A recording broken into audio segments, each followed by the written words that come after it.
अस्सलामुअलैकुम। आपके कंप्यूटर का टीचर वलीद अब्बास। उम्मीद करता हूँ कि आप खैरियत से होंगे। छुट्टियों तक हमने थर्ड चैप्टर को जो है वो आधा पढ़ा था। पहले के 3-4 टॉपिक हमने कवर किए थे, जिसके अंदर नेटवर्क के टाइप्स आ रही थी लैन, वैन और मैन। ये हमने क्लास के अंदर पढ़ ली थी। इसके बाद जो नेक्स्ट टॉपिक हमारे पास आ रहा है वो सर्वर बेस्ड नेटवर्क। अच्छा, अब हम पढ़ते हैं कि सर्वर बेस्ड नेटवर्क होता क्या basically. In a network architecture, each computer or process on the network is either a client or a server. अच्छा, वो कह रहा है नेटवर्क के आर्किटेक्चर के अंदर जो कंप्यूटर्स मौजूद होते हैं वो या तो क्लाइंट होते हैं या तो सर्वर होते हैं। ये जो पूरा आपको नज़र आ रहा है, ये कंप्यूटर जो लगे हुए हैं आपको जो नज़र आ रहे हैं, ये पूरा एक आर्किटेक्चर बना हुआ है। ठीक है, आर्किटेक्चर बना हुआ है। इसके अंदर एक कंप्यूटर जो वो या तो क्लाइंट होगा या तो फिर सर्वर होगा। इन दोनों में से कोई एक लाजमी होता है। ठीक है। अच्छा, अब क्लाइंट क्या होता है और सर्वर क्या होता है हम वो देखते हैं। पहले हम देखते हैं क्लाइंट क्या है। Clients are PCs or work stations on which users run application. Clients rely on servers for resources such as file, devices and even processing power. अच्छा, क्लाइंट बेसिकली वो कंप्यूटर होते हैं जिसके अंदर जो है वो यूज़र जो है वो अपना काम, कोई भी एप्लीकेशन चला रहा होता है, अपने मतलब का काम कर रहा होता है। मिसाल के तौर पर आपने कोई गेम खेलनी है, ठीक है, तो आप जिस पीसी के ऊपर गेम खेल रहे होते हैं वो आप एज अ क्लाइंट खेल रहे होते हैं। ठीक है। या मिसाल के तौर पर आपने कोई यूट्यूब पे वीडियो देखनी है या आपने कोई भी काम करना है कंप्यूटर के ऊपर, तो जो एप्लीकेशन आप चला रहे होते हैं वो आप एज अ क्लाइंट चला रहे होते हैं। ठीक है। अच्छा, अब सर्वर क्या होता है। सर्वर बेसिकली जो वर्ड निकला है सर्व से निकला है। सर्व होता है किसी को कोई चीज़ पेश करना। ठीक है। Server are powerful computer or processes dedicated to managing the request of the client. अच्छा, ये कह रहा है कि सर्वर बेसिकली वो कंप्यूटर होते हैं जो क्लाइंट जो उसे रिक्वेस्ट करता है वो उसकी रिक्वेस्ट को फुलफिल करता है। इसकी एग्जांपल मैं आपको ऐसे देता हूँ कि मिसाल के तौर पर आप किसी होटल में जाते हैं। ठीक है। आप होटल के अंदर जाते हैं। आप होटल के अंदर क्यों जाते हैं कि आपको किसी चीज़ की ज़रूरत है, खाने की ज़रूरत होती है। ठीक है, आप खाने के लिए होटल के अंदर जाते हैं। ठीक है। जब आप वहाँ पर जाते हैं, आप वेटर को बुलाते हैं, तो वेटर आपके पास आता है, आपको सर्व करता है। ठीक है। यानी आप जो वहाँ पर गए हैं, आप एज ए क्लाइंट गए हैं वहाँ पे, आपने जो है वो वेटर से रिक्वेस्ट की किया है मुझे ये चीज़ ला के दो। ठीक है, तो वो एज अ सर्वर काम कर रहा है। वेटर वेटर आपको जो चीज़ ला के देगा वही चीज़ ला के देगा जो आपने मंगवाई होगी। ठीक है। तो बेसिकली कंप्यूटर के अंदर भी दो टाइप्स होती हैं, एक क्लाइंट होता है और एक सर्वर होता है। क्लाइंट जो भी रिक्वेस्ट करेगा, सर्वर वही चीज़ उसको ला के देता है। ठीक है। इसकी एग्जाम्पल मैं आपको देता हूँ। मिसाल के तौर पर आप कंप्यूटर के अंदर जब आप गूगल खोलते हैं, ठीक है, पहले आप जब क्रोम खोलते हैं उसके अंदर आप लिखते हैं www.google.com। ये आप क्लाइंट हैं, आपने रिक्वेस्ट भेजी। ठीक है। अब क्या होगा, सर्वर क्या होगा, सर्वर वेब सर्वर के अंदर जाएगा। सर्वर की मुख्तलिफ टाइप्स होती हैं। ठीक है, उसके अंदर एक टाइप होती है वेब सर्वर। ठीक है, वहाँ पर जाएगा, वहाँ पर जो आपने www.google.com लिखा होगा उसको जाके सर्च करेगा कि ये google.com सर्वर के अंदर पड़ा हुआ है। पड़ा होगा तो आपको उठा के लेके आके आपके स्क्रीन पे शो कर देगा। फॉर एग्जांपल मैं आपको यहाँ पर दिखाता हूँ। ठीक है, मिसाल के तौर पर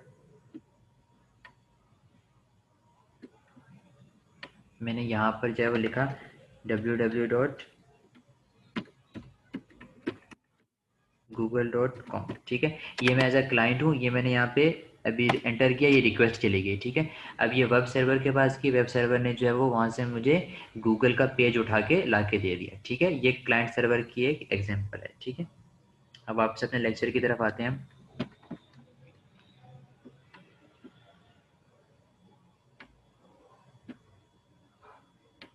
अच्छा, इसकी वो एग्जांपल बता रहा है। For example, to check your bank account from your computer, a client program in your computer forwards your request to a server program at the bank.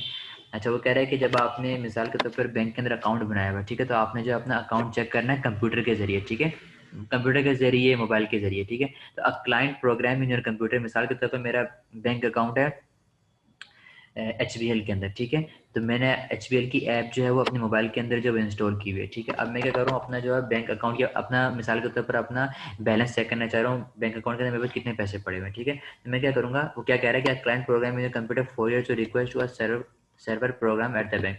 तो मैं यहाँ से क्या करूँगा, जो मेरे पास मोबाइल के अंदर ऑप्शन आ रहा होगा चेक बैलेंस का, मैं उस पर क्लिक करूँगा। तो मैं क्लाइंट हूँ। ठीक है, मैंने रिक्वेस्ट भेजी बैंक वाले सर्वर को। ठीक है, तो मेरी रिक्वेस्ट की कि यार इस बंदे ने मुझे रिक्वेस्ट भेजी, ये अपना बैलेंस चेक करना चाह रहा है। ठीक है, तो क्या कह रहा है, the server programs forward the request to its own client program that sends a request to एक मिनट, that sends a request to a database server at another bank computer to retrieve your account balance. ठीक है, जो हमारे जो bank है जिसने हमारा अकाउंट खोला हुआ है उसके अंदर सर्वर है। सर्वर कौन सा है? डेटाबेस का। डेटाबेस का सर्वर के अंदर क्या होता है? हमारी सारी अकाउंट की डिटेल पड़ी होगी। ठीक है, डेटाबेस बेसिकली जैसे नादरा है, नादरा के अंदर भी हमारा अगर आप नादरा के अंदर जाएंगे, कभी आपका जाना हुआ तो वहाँ पर आप जाएंगे, जाके आपसे अपना नाम उनको बताएंगे, आपका नाम बताएंगे, एनआईसी नंबर बताएंगे, तो आप सिर्फ वो आपके नाम और एनआईसी नंबर जब क्लिक करेंगे तो आपकी पूरी डिटेल उनके सामने आ जाएगी। ठीक है, क्योंकि आपका जितना भी रिकॉर्ड है सारा डेटाबेस के अंदर सेव होता है। इसी तरह ये जो डेटाबेस है सर्वर, डेटाबेस सर्वर है बैंक के अंदर, जो डेटाबेस सर्वर लगा हुआ है इसके अंदर आपके पूरे डिटेल मौजूद होती है। किस तरह होती है? जब आप ज़ाहिर सी बात है बैंक अकाउंट खुलवाने जाते हैं वहाँ पर, तो सबसे पहले आप अपनी पूरी डिटेल देते हैं, आपसे पूरा फॉर्म फिल करवाते हैं। जब पूरा फॉर्म फिल करवाते हैं तो कंप्यूटर के अंदर आपका पूरा फॉर्म फिल होता है, तो आपका डाटा जो है जाके बैंक के डाटाबेस के अंदर, बैंक की जो सर्वर होता है, डाटाबेस सर्वर होता है, उसके अंदर आपका सारी डिटेल जो है वो सेव हो रही होती है। ठीक है, तो इसी वजह से जब भी आप मोबाइल के अंदर जब आप ऐप डाउनलोड करते हैं किसी बैंक की, ठीक है, एचबीएल की आपने की, तो आप जब भी उसके अंदर अपना अकाउंट नंबर डालेंगे तो डायरेक्ट आप चेक बैलेंस भी करेंगे तो आपको पूरा एग्जैक्टली आपका बैलेंस जो भी आपके अकाउंट में पड़ा होगा वो आपके पास आ जाएगा। ऐसा नहीं होता कि आपने अकाउंट के अंदर 1000 रुपये रखा है और आप चेक कर रहे हो और आपके पास ना आ रहा हो, 0 रुपीज़ आ रहे हो। नहीं, आपने जो डिटेल दी अपने अकाउंट नंबर का सही डाला, तो जो अकाउंट आपके बैलेंस बैलेंस जो अकाउंट पड़ा होगा आपके बैंक अकाउंट के अंदर, वही आपके पास बैलेंस उठ के हमेशा आता है। ठीक है, अच्छा इसके एडवांटेजेस क्या है? अच्छा, ये आप लास्ट पिक्चर के अंदर देखें कि ये एक सर्वर होता है। ठीक है, बीच में एक सर्वर लगा हुआ और इसके साथ जो है मुख्तलिफ क्लाइंट्स अटैच है। एक सर्वर है, सेंटर में एक सर्वर है। ठीक है, इसके साथ मुख्तलिफ जो है वो क्लाइंट्स अटैच हुए हैं। ठीक है, मिसाल के तौर पर डेटाबेस सर्वर है, बैंक के अंदर एक ही डेटाबेस सर्वर है। ठीक है, उसके साथ मुख्तलिफ क्लाइंट्स अटैच है, यानी मैंने भी अकाउंट बनाया हुआ है, आपने भी अकाउंट बनाया हुआ है, मुख्तलिफ लोगों ने अकाउंट बनाया हुआ है। ठीक है, वो सब का डाटा जो है वह एक ही बैंक अकाउंट बैंक अकाउंट का, बैंक का जो डाटाबेस है उसके अंदर हमारे सारे अकाउंट सेव हो रहे हैं। ठीक है, तो इससे क्या होता है कि डाटा लॉस इज मिनिमाइज। इसके एडवांटेजेस बता रहा हूँ सर्वर बेस्ड नेटवर्क के। Data loss, data load is minimised since each task is operated on a separated server. ठीक है, हमारा जो है वो डाटा का जो लोड होता है, जो हमारा डाटा होता है, जाहिर सी बात है कि इतने सारे लोग हैं। ठीक है, इतने सारे लोग हैं, उन सबको जो है डाटा एक जगह पे जमा हो रहा है। ठीक है, डाटा बेस के अंदर सबका डाटा जमा हो रहा है।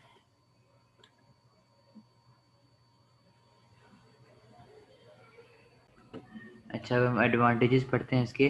Data load is minimised since each task is operated on a separate server. अच्छा, इसके क्या कह रहा है कि ज़ाहिर सी बात है इतने लोगों ने जो है वो बैंक अकाउंट के अंदर बैंक के अंदर अपना अकाउंट बनाया होता है। ठीक है, तो क्या होता है कि हर किसी का अलग डेटाबेस बनता है।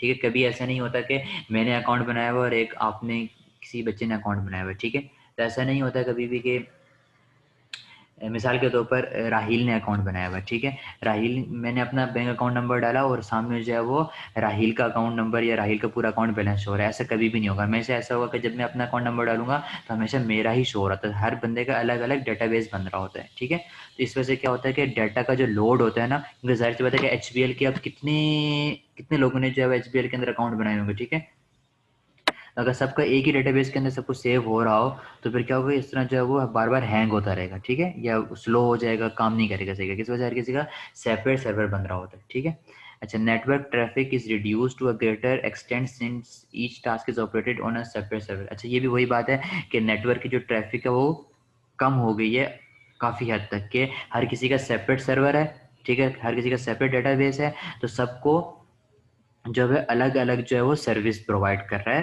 Database server. ठीक है, अच्छा तीसरा क्या है? Since the number of user is divided for each task the network is well protected. अच्छा, ये कह रहा है कि हर यूज़र वो होता है जिस जो एप्लीकेशन को इस्तेमाल कर रहा होता है। ठीक है, जो क्लाइंट होता है वो यूज़र होता है। ठीक है, the number of user is divided for each, her task के लिए जो है नंबर ऑफ यूज़र को डिवाइड कर देते हैं। इससे क्या होता है कि नेटवर्क हमारा प्रोटेक्ट रहता है। ठीक है, यानी वही वाली बात है कि अगर राहिल का है और मेरा है, ठीक है, हम दोनों का अलग अलग है। ठीक है, एक साथ हमारा कोलैब नहीं हुआ। ठीक है, तो उसका भी नेटवर्क अपनी तरफ से प्रोटेक्टेड है और मेरा भी अपनी तरफ से प्रोटेक्टेड, ना मैं उसके अंदर घुस सकता हूँ ना वो मेरे अंदर इंटरफेयर कर सकता है। ठीक है, अच्छा, इसके डिसएडवांटेजेस क्या हैं कि very expensive to set up this network. अच्छा, आपने देखा होगा ये जितने भी सर्वर हैं इस तरह के, ये बड़ी बड़ी कंपनीज के अंदर लगे होते हैं, बड़े बड़े बैंक्स के अंदर लगे होते हैं। हम इसको घर के अंदर जो है वो नहीं रख रहे होते क्योंकि ये बहुत एक्सपेंसिव होते हैं, ठीक है। अच्छा, maintenance cost is very high. अच्छा, आपने कभी सुना होगा कि जिन लोगों के घर पे पीटीसीएल का नेट लगा हुआ है उनके साथ ये काफ़ी हुआ होगा कि उनका अक्सर आपने सुना होगा कि नेट नहीं चल रहा तो पूछते हैं क्या हुआ कि पीटीसीएल का सर्वर डाउन हो गया, ठीक है। तो जब से इनका सर्वर डाउन होता है तो इनकी जो मेंटेनेंस होती है, इनकी जो वापसी ठीक कराते हैं उसको, उसके ऊपर जो खर्चा होता है वो भी बहुत हाई होता है। तो ये इसकी डिसएडवांटेजेस है, ठीक है। अच्छा, उसके बाद हम आते हैं पीयर टू पीयर नेटवर्क में। अच्छा, जैसे कि हमने पीछे सर्वर बेस्ड नेटवर्क में पढ़ा था कि बीच में एक सर्वर होता है, उसके साथ सारे जो है वो क्लाइंट अटैच हुए होते हैं, ठीक है। जब पीयर टू पीयर नेटवर्क इसके बिल्कुल बरक्स है। क्या है, पढ़ते हैं। Peer to peer network abbreviated as P2P is a type of network in which each workstation or computer has equivalent capabilities and responsibilities. अच्छा, पीयर टू पीयर नेटवर्क को जो अक्सर P2P भी लिखा जाता है, ठीक है। जहाँ पे P2P लिखा होगा तो आप समझ जाएंगे पीयर टू पीयर नेटवर्क है। अच्छा, इसके अंदर क्या होता है कि जैसे कि पिछले वाले में मुख्तलिफ क्लाइंट्स थे और एक सर्वर था, ठीक है। इसके अंदर क्या होता है, ये जो कंप्यूटर है, एक कंप्यूटर है, ये एक वक्त में क्लाइंट भी हो सकता है और सर्वर भी हो सकता है, ठीक है। जो काम क्लाइंट कर रहा है, जैसे मिसाल के तौर पर पीछे एक सर्वर था उसके साथ मुख्तलिफ क्लाइंट अटैच है, लेकिन इसके अंदर इस तरह का कोई सिस्टम नहीं है। इसके अंदर क्या है कि एक वक्त के अंदर इसके अंदर ये क्लाइंट भी हो सकता है और सर्वर भी हो सकता है, ठीक है। अगर मिसाल के तौर पर कंप्यूटर वन जो है वो यहाँ पे सर्वर था, ठीक है, और क्लाइंट एज ए सर्वर काम कर रहा था, ठीक है। अब ये हुआ कि इस कंप्यूटर वन का सर्वर डाउन हो गया। अगर सर्वर डाउन हो गया इसका, तो ऐसा नहीं होगा कि ये बाकी दोनों कंप्यूटर जो हैं वो नहीं चलेंगे। ये सर्वर डाउन हुआ तो ये चेंज होकर सर्वर, ये कंप्यूटर टू हो सकता है सर्वर बन जाए, ठीक है। ये हो सकता है ये वाला, दोनों कंप्यूटर टू लिख दिए उन्होंने, हो सकता है ये वाला कंप्यूटर टू सर्वर बन जाए, ठीक है। किस तरह होगा इसकी मैं आपको रियल लाइफ एग्जाम्पल देता हूँ। पहले ये पढ़ लेते हैं। This differs from client server architecture in which some computer are dedicated to serving the other peer to peer network are generally simpler but they usually do not offer the same performance under heavy loads. अच्छा, ये कह रहा है कि इसकी जो architecture, इसकी जो डिज़ाइन है वो क्लाइंट सर्वर से बिल्कुल चेंज है, ठीक है। उसके अंदर क्या होता है, वही जो एक सर्वर होता है और बाकी सब क्लाइंट्स को सर्विसेज प्रोवाइड कर रहा होता है। लेकिन पीयर टू पीयर नेटवर्क क्या होता है, ये सिंपल होते हैं but they usually do not offer the same performance under heavy load. लेकिन इसके अंदर ये एक मसला है कि जब आप इसके ऊपर लोड डालोगे तो इसकी परफॉर्मेंस जो है वो अच्छी नहीं होगी, ठीक है। इसकी परफॉर्मेंस अगर जितना इस पर लोड बढ़ता जाएगा उतनी इसकी परफॉर्मेंस ख़राब होती जाएगी। मतलब इसको इसका अगर आप इनके ऊपर लोड डालोगे तो इनके जो है वो ये हैंग होना शुरू हो जाएंगे। अच्छा, the users manage their resources locally and simply share their resources. There are no server in the network. Peer networks are also called work group and they have very little security control। अच्छा, हम आगे इसको पढ़ेंगे, ये जो बातें advantage और disadvantage में, मैं आपको इसकी एग्जांपल बताता हूँ। पीयर टू पीयर नेटवर्क की एग्जांपल क्या होती है। मिसाल के तौर पर आप लोगों को पता होगा स्काइप। स्काइप जो है वो एक एग्जांपल है इसकी पीयर टू पीयर नेटवर्क की। अच्छा, वो थोड़ी कॉम्प्लिकेटेड हो जाएगी, मैं आपको उससे बेहतरीन एग्जांपल देता हूँ व्हाट्सएप। व्हाट्सएप बेसिकली, व्हाट्सएप के अंदर आपने अक्सर देखा होगा कि आप जब ग्रुप्स के अंदर ऐड होते हैं तो आपने देखा होगा कि एक एडमिन होता है, ठीक है। मुख्तलिफ एडमिन भी बना सकते हैं लेकिन शुरू शुरू में जो ग्रुप क्रिएट करता है वही एडमिन होता है, ठीक है। मिसाल के तौर पर जैसे आप लोगों के अभी अभी ऑनलाइन क्लासेस चल रही हैं तो आप लोगों के भी क्लासेस के ग्रुप बने होंगे, ठीक है। अब जिस तरह आपके सर अजीम जो हैं वो आपके ग्रुप के एडमिन है। अगर मिसाल के तौर पर सर अजीम ग्रुप एडमिन से हट जाते हैं, अपने आप को हटा देते हैं, मतलब वो ग्रुप लीव कर देते हैं, तो ऐसा नहीं होगा कि आपका ग्रुप जो है वो डिलीट हो जाएगा। ऐसा होगा कि ऑटोमेटिकली कोई ना कोई आपके ग्रुप का ऑटोमेटिकली एडमिन बन जाएगा, ठीक है, जिसके पास सारे इख्तियारात आ जाएंगे, ठीक है। इसी तरह अगर आप लोगों ने कभी जूम के अंदर क्लासेस ली हो तो जूम के अंदर ये होता है कि एक बंदा जो है वो मीटिंग क्रिएट करता है, ठीक है। उसके अंदर मीटिंग क्रिएट करने के बाद वो क्या करता है कि वो होस्ट होता है, ठीक है। अब वो क्या करेगा कि मिसाल के तौर पर उसका, मिसाल के तौर पर जैसे मैं अभी मैं एक जूम की मीटिंग हमने कंडक्ट की हुई है, उसके अंदर आप सब जो है वो क्लास ले रहे हैं, ठीक है। मैं होस्ट हूँ, मैं आपको पढ़ा रहा हूँ। तो ऐसा हुआ कि मेरे घर की लाइट चलेगी तो मेरी जो है वो जूम की मीटिंग कैंसिल एंड होगी, ठीक है। तो ऐसा नहीं होगा कि आप लोगों की तरफ से भी मीटिंग एंड होगी, आप लोगों की मीटिंग चल रही होगी और मेरी जगह पे कोई और ऑटोमेटिकली होस्ट बन जाएगा। सेम इसी तरह यहाँ पर यही होता है कि अगर यहाँ पर सर्वर डाउन हो जाते हैं, मिसाल के तौर पर कंप्यूटर वन सर्वर है, ठीक है, अगर ये सर्वर इसका डाउन हो गया तो ऐसा नहीं होगा कि सब ये दोनों पीसी भी बंद हो जाएंगे, उनको भी सर्विस नहीं मिलेगी, बल्कि ऑटोमेटिकली कोई और कंप्यूटर जो है वो एज अ सर्वर काम करने लगेगा। ठीक है। अच्छा, अब हम आगे आते हैं advantages of peer to peer. अच्छा, इसके एडवांटेज क्या है?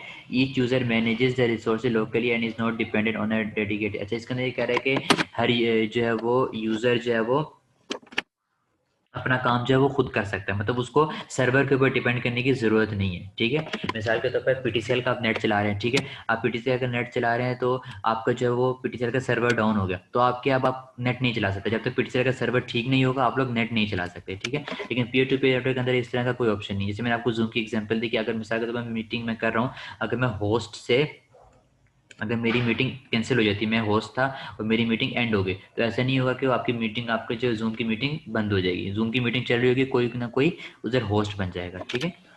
अच्छा, network is inexpensive to setup and maintain. अच्छा, इसके लिए आपको जो नेटवर्क है वो इतना महंगा नहीं होता, क्योंकि जाहिर सी बात है आम कंप्यूटर, आप किसी भी कंप्यूटर को सर्वर बना सकते हैं। ठीक है, तो इसकी मेंटेनेंस भी इतनी कोई मसला नहीं है, आसानी से हो जाती है। ठीक है। अच्छा, best suited for small network. अच्छा, ये जो बेस्ट सूट करती है स्मॉल नेटवर्क पे, मतलब बड़ी बड़ी कंपनीज के अंदर इसका काम नहीं हो सकता।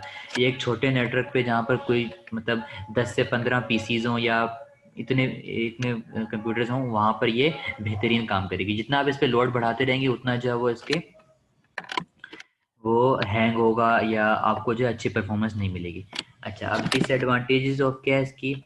Lack of centralize security does not provide the security available on a client server. अच्छा, वो कह रहा है कि जो हमें सिक्योरिटी उसके अंदर मिलती थी क्लाइंट सर्वर के नेटवर्क के अंदर, वो इसके अंदर हमें अवेलेबल नहीं है।